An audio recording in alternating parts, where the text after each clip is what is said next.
قال فاذهب فإن لك في الحیاة ان تقول لا مساس، حضرت موسیٰ نے فرمایا دفع ہو جاؤ، دور ہو جاؤ، اب تمہارے لیے پوری زندگی کے لیے یہ سزا ہے کہ تم یہ کہو کہ کوئی میرے قریب نہ آئے، کوئی مجھے ہاتھ نہ لگائے۔ اب کیا کیفیت تھی اس بیماری کی جو اس سے ہوئی ہے، اس کی تفصیل تو نہیں ہے، لیکن وہ ایسا ہو گیا تھا کہ اچھوت جیسا کوئی ہوتا ہے کہ جو اس کے کوئی قریب پاس نہ جائے۔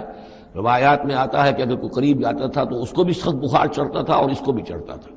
لہذا وہ بالکل آئسولیٹ ہو کر ایک سوشل بائیکاٹ جس طرح سے ہوتا ہے علیحدہ رہ گیا۔ وَإِنَّ لَكَ مَوْعِدًا لَن تُخْلَفَهُ، اور یہ تمہارے واسطے ایک وعدہ ہے کہ جس کی ہرگز خلاف ورزی نہیں کی جائے گی۔ وَانظُرْ إِلَىٰ إِلَٰهِكَ الَّذِي ظَلْتَ عَلَيْهِ عَاكِفًا، اب ذرا دیکھو حشر کیا ہم کرتے ہیں تمہارے اس معبود کا جس کے تم نے اعتکاف شروع کیا تھا، جس کا دھیان شروع کیا تھا۔